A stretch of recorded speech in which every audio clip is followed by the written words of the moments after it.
প্রিয় নবম শ্রেণীর শিক্ষার্থীবৃন্দু, আসসালামু আলাইকুম। আশা করি যে যেখান থেকে আমাদের এই ভিডিওটি দেখতেছো হোপফুলি সবাই ভালো আছো এবং সুস্থ আছো। আমি যথারীতি তোমাদের সামনে উপস্থিত হয়েছি তোমাদের বিজ্ঞান বইয়ের পঞ্চম অধ্যায়, যে অধ্যায় শিরোনাম হচ্ছে পদার্থের গঠন। এই অধ্যায় থেকে আরও একটি স্পেশাল পর্ব নিয়ে। তো আজকের পর্বটি হচ্ছে আমাদের পর্ব নাম্বার 6 এই অধ্যায়ের উপরে। এবং আজকের পর্বে আমরা মূলত মেজর যেখানে ফোকাস করব যে ইলেকট্রন বিন্যাসের কিছু ব্যতিক্রম রুলস আছে, সেই রুলসগুলো আমরা দেখানোর চেষ্টা করব। এর সাথে সাথে ইলেকট্রন বিন্যাসের নীতিটা কিন্তু আমরা লাস্ট পর্বে বা গত পর্বে আমরা আলোচনা করেছি। এই পর্বেও ওই অংশ থেকে দুই একটা প্রশ্নের অ্যান্সার দেওয়ার চেষ্টা করব, যেগুলো কিনা আমাদের টপিকের সাথে রিলেটেড।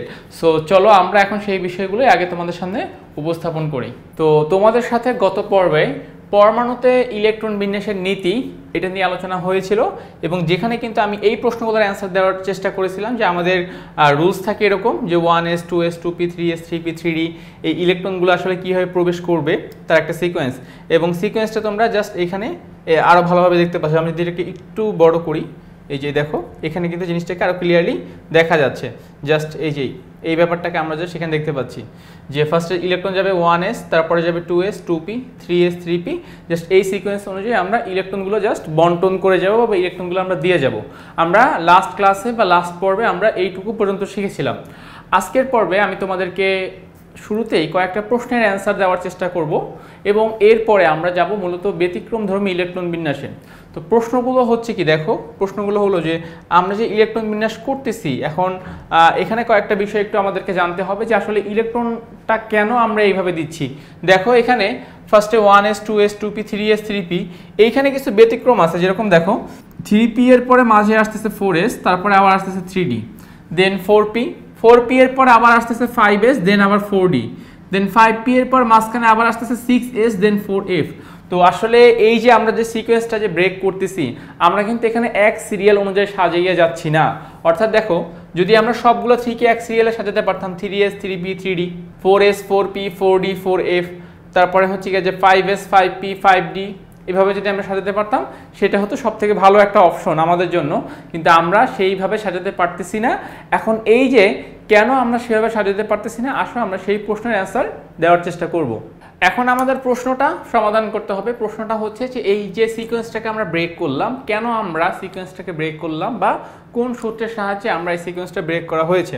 তো দেখো আমাদের বইয়ে কিন্তু খুব সুন্দরভাবে দেওয়া আছে যে পরমাণুতে যে ইলেকট্রন যে প্রবেশ করবে বা আমরা যে ইলেকট্রন বিন্যাস করব তার কিছু রুলস আছে।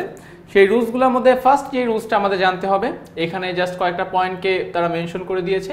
দেখো কি বলছে যে অরবিটালের শক্তি কম সেই অরবিটালে ইলেকট্রন আগে প্রবেশ করবে, এবং যে অরবিটালের শক্তি অপেক্ষাকৃত বেশি সেই অরবিটালে ইলেকট্রন পরে প্রবেশ করবে। তোমরা একটা জিনিস একটু লক্ষ্য করো, এই যে আমরা এখানে চিত্রগুলো দেখতে পাচ্ছি এখানে কিন্তু গ্রেটার দেন এবং লেস দেন একটা চিহ্ন ব্যবহার করা হচ্ছে।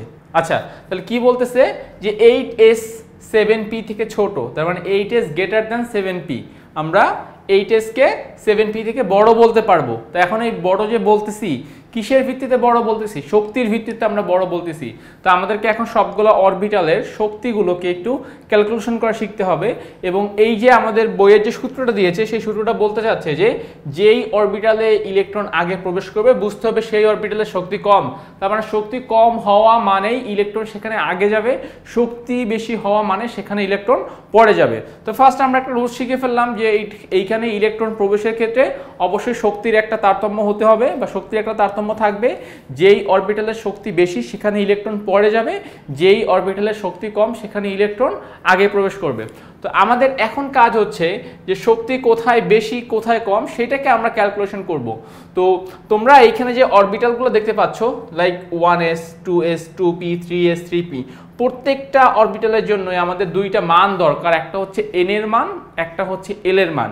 এই n এবং l এই মানের সমন্বয় করে আর কি, অর্থাৎ n এবং l এর মানকে কাজে লাগিয়ে আমরা চাইলে প্রত্যেকটা অরবিটালের শক্তির ভ্যালু আমরা বের করতে পারি। তো এখন আমরা দেখব যে আসলে কিভাবে সেই শক্তির মানগুলো বের করা হয়।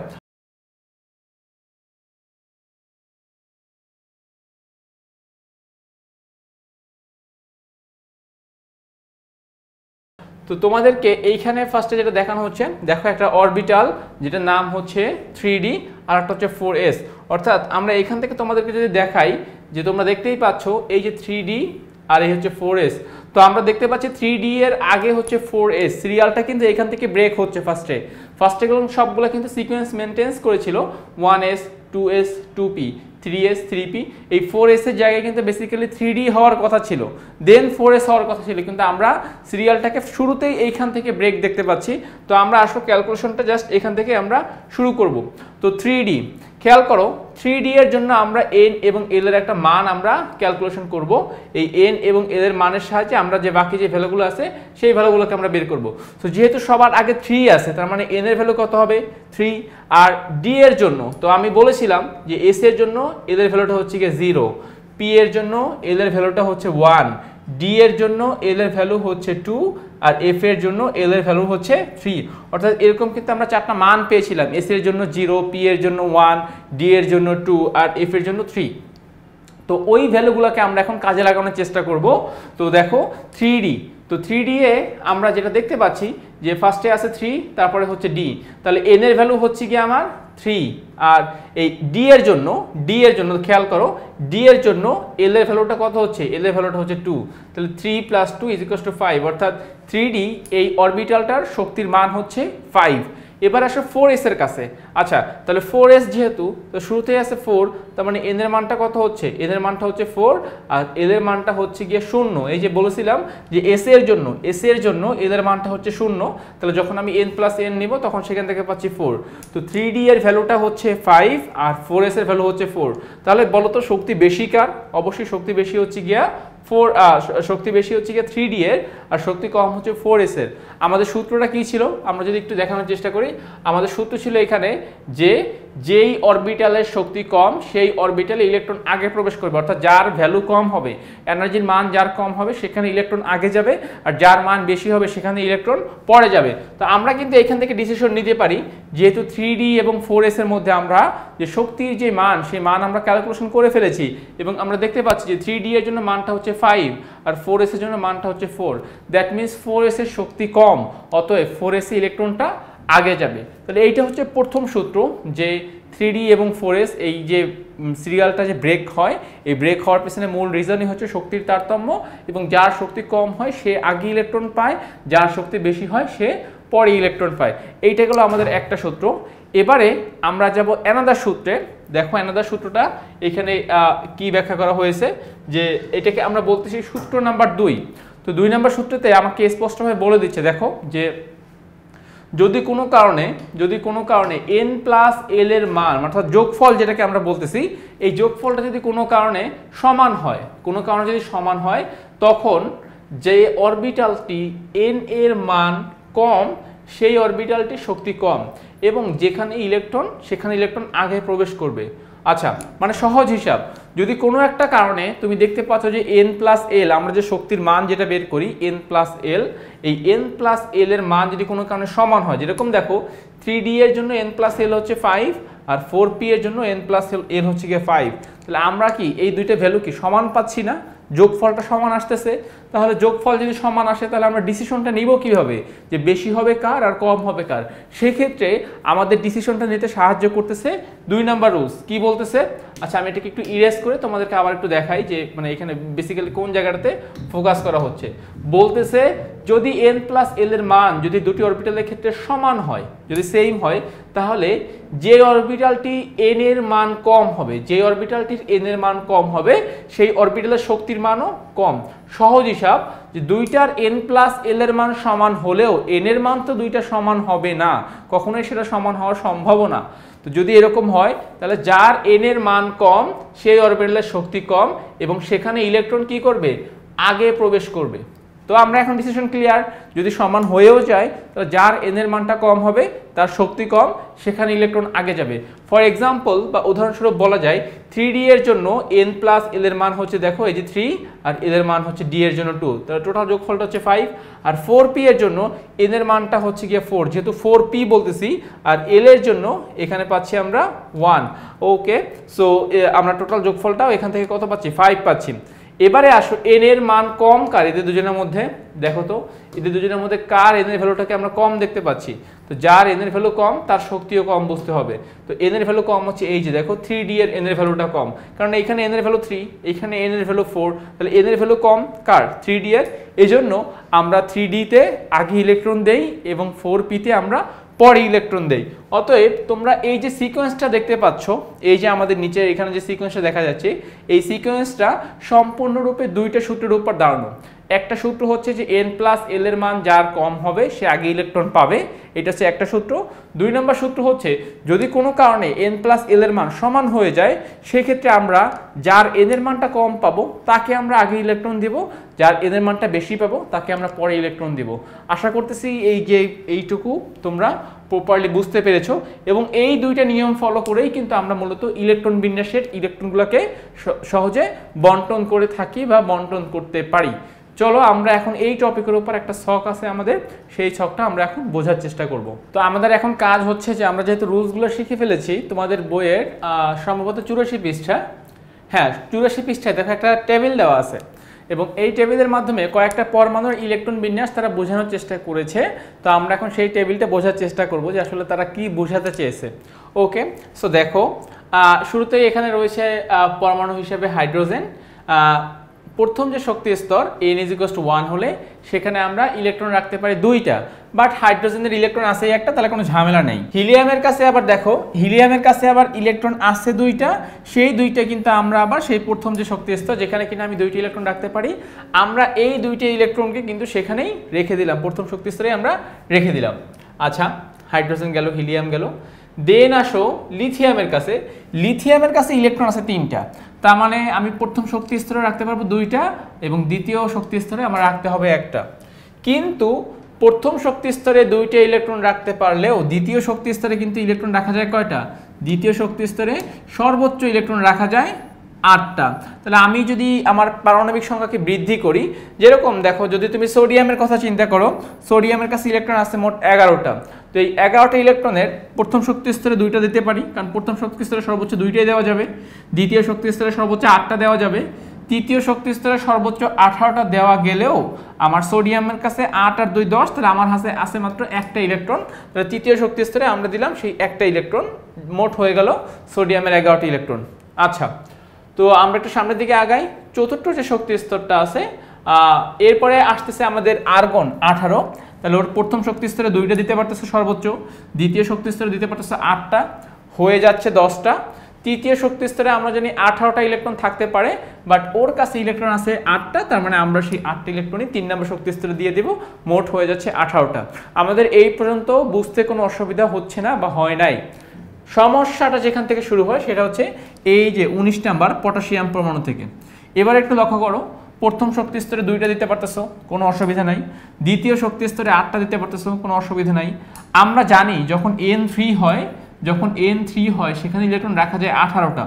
তো দেখো এই পটাশিয়ামের বেলায় যেখানে কোশ্চেনটা সবার তৈরি হয় যে এইখানে আমার তো 18 এখনো ফিল আপ হয় নাই, তা সত্ত্বেও আমি একটা ইলেকট্রন কেন চতুর্থ শক্তি স্তরে দিব? আশা করি তোমরা কোশ্চেনটা বুঝেছো যে এই ইলেকট্রনটা তো এই ঘরে আসা উচিত ছিল, কারণ তৃতীয় ঘরে তো ইলেকট্রন থাকতে পারে সর্বোচ্চ 18টা, কিন্তু আমি সেই ইলেকট্রন এই ঘরকে পূর্ণ না করে, এখানে তো আর 18টা ইলেকট্রন হয় নাই, এই ঘরে আমি ইলেকট্রন পূর্ণ না করে কেন আমি চতুর্থ ঘরে ইলেকট্রন দিব? দেখো এখানে তো 18 পূর্ণ করে নাই, কেন আমি চতুর্থ ঘরে 2টি ইলেকট্রন দিব? এইটাই হচ্ছে গিয়ে কোশ্চেন, যে কেন 3 নম্বর ঘরটা পূর্ণ না করে কেন আমি ইলেকট্রনগুলো 4 নম্বর কক্ষপথে বা চতুর্থ শক্তি স্তরে আমি দিব, এটা হচ্ছে প্রশ্ন। এবার আসো এই প্রশ্নের অ্যান্সার। 3 নম্বর শক্তি স্তরের জন্য ঘটনা যেটা ঘটে সেটা হচ্ছে যে 1s2 2s2 2p6 3s2 3p6 4s1, অর্থাৎ 3s 3p এর পরে আমরা যেই ইলেকট্রনটা সেটা আমরা 3 নম্বর ঘরে আর রাখি না, চতুর্থ শক্তি স্তর অর্থাৎ 4s1 সেখানে আমরা ইলেকট্রনটা দিয়ে দেই। তো যদি আমরা 3 নম্বর শক্তি স্তরে ইলেকট্রনটা রাখতে চাই, যেরকম আমি একটু আগে বললাম না যে 9 করতে চাই, 9 করতে চাইলে আমাকে কি করতে হবে? 1s2 2s2 2p6 3s2 3p6 3d1। পটাশিয়ামের ইলেকট্রন বিন্যাসটা তখন এরকম হতে হবে যে s কে দিব 2টা, p কে দিব 6টা, d কে দিব 1টা, তাহলে 3 নম্বর শক্তি স্তরে মোট 9টা ইলেকট্রন হয়ে যাচ্ছে, আমার আর রুলসটা ব্রেক করা লাগতেছে না। কিন্তু অ্যাকচুয়ালি যেটা হয়, পটাশিয়াম এরকম ইলেকট্রন বিন্যাস কখনোই ফলো করে না এবং কখনোই সে ফলো করবেও না, কখনো করে নাই, কখনো সে করবেও না। তো তাহলে আসলে মেইন কাহিনীটা কি হচ্ছে যার মাধ্যমে আমরা 3 নম্বর শক্তি স্তরকে আংশিক পূর্ণ রেখেই আমরা চতুর্থ শক্তি স্তরে আমাদের যেতে হচ্ছে। সেই মেইন রিজনটাই হচ্ছে একটু আগেই তোমাদের সাথে আমি যেই অংশটুকু ব্যাখ্যা করেছিলাম, দেখো খেয়াল করে যে 4s এবং 3d এদের আমরা যদি এনার্জি হিসাব করি দেখা যায় যে 3d এর এনার্জিটা একটু বেশি, অর্থাৎ n এর ভ্যালু 3 আর d এর জন্য l এর ভ্যালু হচ্ছে 2, তাহলে n প্লাস l এর যোগফল হচ্ছে 5। আর 4s এর জন্য এই n এর ভ্যালু হচ্ছে 4 আর s এর জন্য এদের মান হচ্ছে 0, তাহলে ইজিকস্ট যোগফল হয়ে যাচ্ছে 4। তাহলে এক জায়গা থেকে আমরা যোগফল পাচ্ছি 4 আর এক জায়গা থেকে যোগফল পাচ্ছি 5। আমাদের সূত্রটা কি ছিল, যাদের n প্লাস l এর মান কম হবে তারা আগে ইলেকট্রন পাবে, তার মানে আমার অবশ্যই ইলেকট্রনটা 4s এ দিতে হবে। তো যেহেতু আমি 3d এবং 4s এর মধ্যে যে রেস হচ্ছে এই রেসে জয়ী হচ্ছে 4s, তাহলে আমি ইলেকট্রনটা কখনোই 3d তে আগে দিতে পারবো না। আমাকে মনে রাখতে হবে ইলেকট্রনটা 4s হয়ে দেন 3d তে যাবে।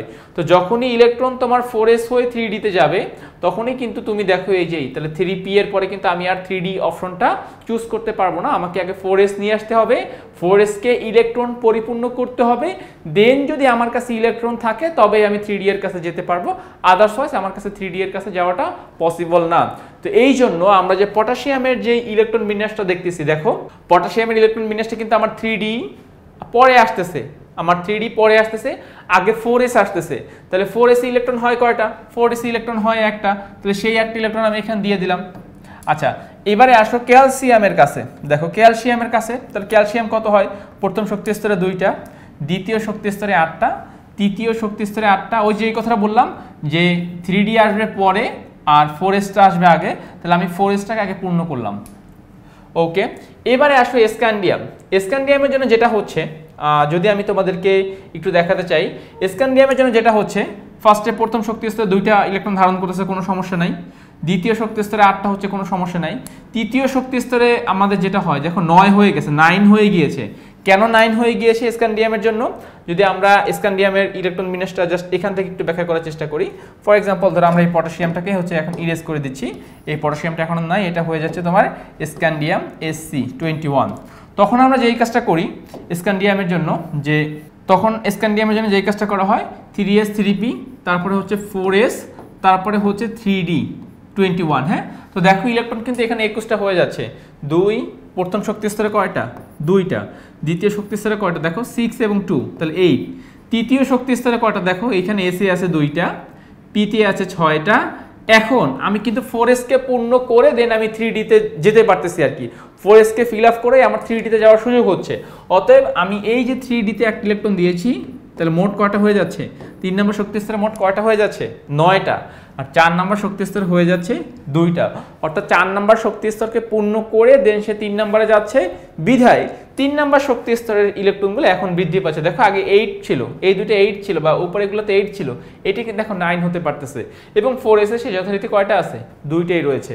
বাকি তুমি যত ইলেকট্রন নাম্বার বাড়াবা, যেরকম দেখো এই যে 26 যদি আমরা আয়রনের কথা যদি আমরা বলি, প্রথম শক্তি স্তরে 2টা, দ্বিতীয় শক্তি স্তরে 8টা, কত হলো 10টা, তৃতীয় শক্তি স্তরে শুরুতে থাকে 8টা, কত হলো 18টা, 18র পরে আমরা যাব চতুর্থ শক্তি স্তরে 2টা দেওয়ার জন্য, এই যে জাস্ট এই রুলস অনুযায়ী তৃতীয় শক্তি স্তরে পূর্ণ হয়ে আমরা যাব চতুর্থ শক্তি স্তরে, হলো কয়টা 2টা, তাহলে দেখো 2 আর 8 10 আর এখানে শুরুতে ছিল 8 18 আর এই 2 20, তাহলে আমার কাছে এখন আছে কয়টা ইলেকট্রন, আমার কাছে ইলেকট্রন আছে 26টা। খেয়াল করো আমাদের কাছে ইলেকট্রন আছে কিন্তু 26টা, তার মানে এই যে 8 আর এইখানে যে বাকি যে 6টা তোমার অবশিষ্ট থাকে যোগ করলে হয়ে যাচ্ছে 6।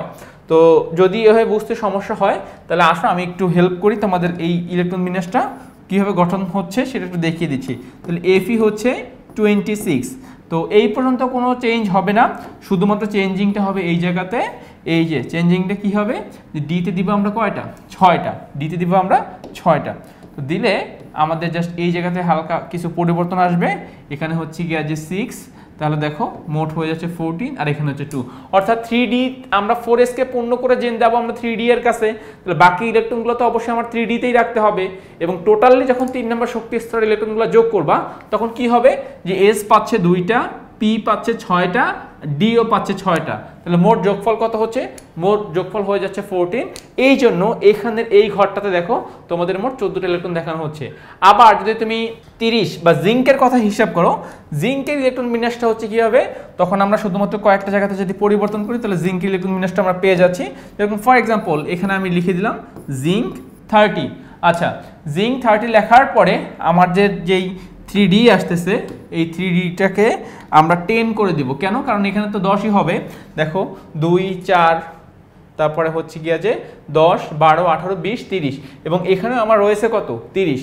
আচ্ছা, তো তাহলে এই জায়গাতে একটু চেঞ্জ আসবে, এই জায়গাতে চেঞ্জ করে আমরা কি দেখাতে পারি? এখানে দেখাতে পারি 10। তাহলে কত হচ্ছে? 10 আর 6 16 প্লাস 2 18। অতএব জিঙ্কের বেলায় 3 নম্বর যে শক্তি স্তরটা, এবং এই 10 কিন্তু এই যে ডি এর 10, ঠিক আছে? 3 নম্বর শক্তি স্তরে আমরা মোট 18টা ইলেকট্রন দেখতে পাচ্ছি, এই যে মোট 18টা ইলেকট্রন। এইখানে এখন আর আমাদের বুঝতে কোনো অসুবিধা নাই। আমরা যে কথাটা বললাম যে জিঙ্কের বেলায় যেটা বলছিলাম যে 18 পূর্ণ করে দেন পরবর্তী ঘরে যাবে, তাহলে এইটা কিন্তু এখান থেকেই জাস্ট ইজিলি বোঝা যাচ্ছে যে 18 পূর্ণ হয়ে 2-এ যাচ্ছে, কিন্তু আলটিমেটলি কিন্তু 2 এসে আগেই গিয়েছে, 2 এসে আগেই গিয়েছে, দেন ডিতে এসে সে 10 পূর্ণ করেছে, যেগুলা কিনা এখান থেকে উপরের যে নিয়মগুলো আছে সেগুলো দেখলে আমরা এদের ব্যতিক্রম রুলসটা বুঝতে পারি। তো এই যে টেবিলটা রয়েছে আমাদের এখানে, আশা করি তোমরা এই শকের মধ্যে যেই খুঁটিনাটি যে ব্যতিক্রমগুলো ছিল, এখান থেকে যেই রুলসগুলো একটু ব্যতিক্রম মনে হচ্ছে, যে 3 নম্বর শক্তি স্তর 18টা ইলেকট্রন থাকার কথা, কিন্তু সে 18টা ইলেকট্রনকে পূর্ণ না করেই সে চলে যাচ্ছে 4র্থ শক্তি স্তরে। কেন যাচ্ছে, রিজনটা কি, আমরা সেই সব কিছুই ব্যাখ্যা করলাম।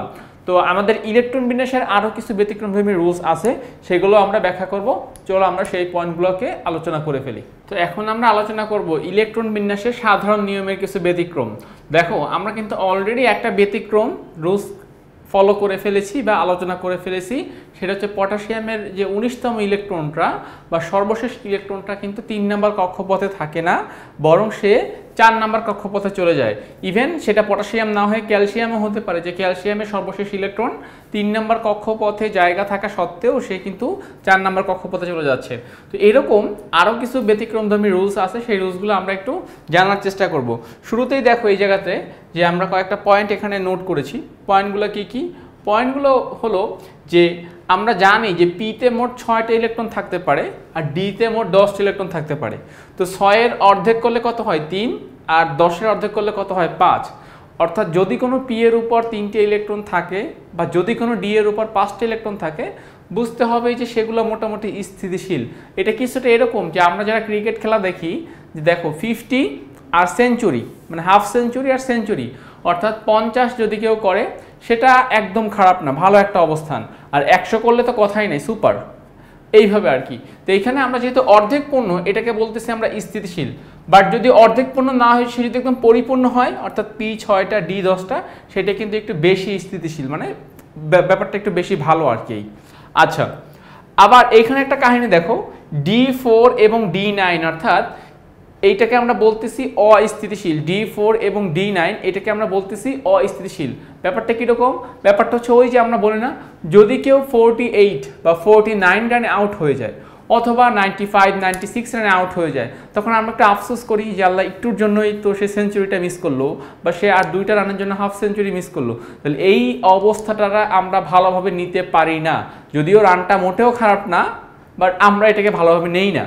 এখানে ব্যাপারটা ঠিক সেম রকম, যে D4 এবং D9 এটা কিন্তু অর্ধেকও পূর্ণ না, আবার পরিপূর্ণ না, জাস্ট একদম ক্লোজ টু কাছাকাছি। এই অবস্থাটাকে বলা হয় অস্থিতিশীল। তার মানে কি, কোনো একটা পরমাণুর উপরে যদি কখনো ডি এর উপরে দেখো 4টা ইলেকট্রন হচ্ছে, অথবা ডি এর উপরে যদি দেখো 9টা ইলেকট্রন হচ্ছে, বুঝতে হবে যে ওই ইলেকট্রন বিন্যাসটা স্থিতিশীল না। আমাকে তখন স্থিতিশীল অবস্থা করে তারপর ইলেকট্রন বিন্যাসটা শেষ করতে হবে। এখন প্রশ্ন হচ্ছে যে আমরা কিভাবে সেই স্থিতিশীল যে অবস্থাটা, সেই অবস্থাটা আমরা কিভাবে তৈরি করব। আচ্ছা, তো দেখো D4 হলে সেই ডিটাকে আমরা D5-এ রূপান্তর করব, আর D9 হলে সেই D9টাকে আমরা D10-এ রূপান্তর করব, অর্থাৎ D4টা হয়ে যাবে D5 আর D9টা হয়ে যাবে D10। তো এই যে এখানে যে দেখো ইলেকট্রন বেড়ে যাচ্ছে, তুমি যে 9কে 10 করবা, 4কে 5 করবা, ইলেকট্রনটা একটা বেড়ে যাচ্ছে। এখন একটা প্রশ্ন জাগে না যে এই যে বর্ধিত ইলেকট্রনটা কোন জায়গা থেকে আসবে, আমি যে ইলেকট্রন একটা বাড়িয়ে দিচ্ছি এই বর্ধিত ইলেকট্রনটা আমি কোন জায়গা থেকে নিব। দেখো এখানে লেখা হচ্ছে যে বর্ধিত ইলেকট্রনটি পার্শ্ববর্তী s অরবিটাল থেকে আনতে হবে, অর্থাৎ আমরা যে ইলেকট্রনটা যে বাড়াবো এই ইলেকট্রনটা আসলে বাহির থেকে বাড়বে না, বরং পার্শ্ববর্তী যে s অরবিটালটা থাকবে সেই s অরবিটালটা থেকেই মূলত আমরা ইলেকট্রনটা বাড়ানোর চেষ্টা করব। এখন আসো, আচ্ছা তোমাদের মনে একটা প্রশ্ন থাকতে পারে যে পি এর বেলায় এরকম কোনো কাহিনী আছে কিনা।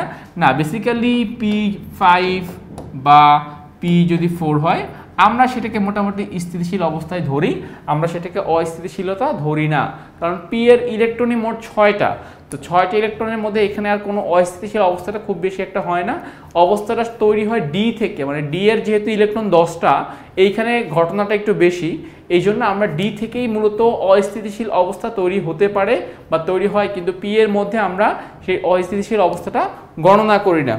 তো আমরা এখন কিছু ইলেকট্রন বিন্যাস দেখবো, যেরকম দেখো এই যে D4 হতে পারে কোথায়, ক্রোমিয়ামের ইলেকট্রন বিন্যাস দেখো 24, তাহলে ফার্স্টে 1s2 2s2 2p6 3s2 3p6, তোমাদেরকে বলেছিলাম যে 3d এর আগে 4s আসবে, কেননা 4s এর শক্তিটা কম, 3d এর শক্তি বেশি, তাহলে 3d পাচ্ছে, আমরা দেখতে পাচ্ছি 3d 4টা ইলেকট্রন পাচ্ছে, কিন্তু আমরা তো একটু আগে এখানে বলে দিয়ে আসলাম যে D4 এটা কখনো সম্ভব নয়, D4টাকে D5 করতে হবে, তার মানে এই যে আমরা যে ক্রোমিয়ামের D4 এই D4টাকে আমরা D5 করার চেষ্টা করব। তো কিভাবে D4টাকে D5 করব, একটু আগেই বলেছিলাম যে পার্শ্ববর্তী S থেকে একটা ইলেকট্রন D এর কাছে চলে যাবে। এখানে দেখো S এ ইলেকট্রন আগে ছিল 2টা, D এ ছিল 4টা, তাহলে মোট কত হতো, 4 এবং 2 যোগফল কত হয়, 6 হয়। আমরা এখন যেই কাজটা করব, S থেকে একটা ইলেকট্রন ধার হিসাবে বা S থেকে একটা ইলেকট্রন শিফট করে আমরা D কে দিয়ে দেব, তখন S এর কাছে আর 2টা থাকবে না, S এর কাছে থাকবে একটা আর D এর কাছে থাকবে 5টা, এখানেও কিন্তু মোট 5 আর 1 6 হয়। বিনিময়ে কি হবে, বিনিময়ে আমার Dটা একটু বেশি স্থিতিশীলতা অর্জন করতে পারবে, এবং এই ডিটাকে বেশি স্থিতিশীলতা অর্জন করার জন্যই কিন্তু মূলত আমরা এই কাজটা করতেছি। আচ্ছা ওকে, গেল এই একটা এক্সাম্পল। দেন কপারে আসো, কপারে কি হয়, কপারে হয় যে ডি হয় 9 আর এস হয় 2, মানে কপার এর পারমাণবিক সংখ্যা 29, তাহলে দেখো 2 4 10 12 18 20 এবং D9 হচ্ছে 29। তো আমরা যেই কথাটি একটু আগেই বললাম যে D9 এবং D4 পসিবল না, তার মানে এই D9টা রাখা যাবে না, S থেকে একটা ইলেকট্রন শিফট করে আমরা D10টাকে পূর্ণ করবো আর কি, অর্থাৎ সমস্ত কিছু ঠিক আগের মতোই থাকবে, শুধুমাত্র এসি ইলেকট্রন হবে একটা, ডিতে ইলেকট্রন হবে 10টা। তো আমরা এভাবে করেই ইলেকট্রন বিন্যাসের যেই পরিপূর্ণতা সেই পরিপূর্ণতা আমরা দিব, এবং এক্সামে কিন্তু আমরা কখনোই এই প্রসেসটা ফলো করব না, এক্সামে সবসময় আমরা নিচে যে ইলেকট্রন বিন্যাসটা আছে আমরা নিচে ইলেকট্রন বিন্যাসটা ফলো করব। ঠিক সেইমভাবে এখানেও কিন্তু আমরা দেখো এক্সামে কখনোই আমরা এটা ফলো করব না, এক্সামে সবসময় আমরা নিচের যে ইলেকট্রন বিন্যাসটা আছে আমরা সেই নিচের ইলেকট্রন বিন্যাসটা ফলো করে আমাদের গ্রুপ এবং পর্যায়ের যে সূত্র তোমাদেরকে দেখিয়েছিলাম, আমি চ্যাপ্টার 6-এ সেটা আলোচনা করেছি, তো সেখান থেকে তোমরা জাস্ট গ্রুপ এবং পর্যায়টা নির্ণয় করবা। আচ্ছা, তো আমাদের এই পর্যন্ত ডান।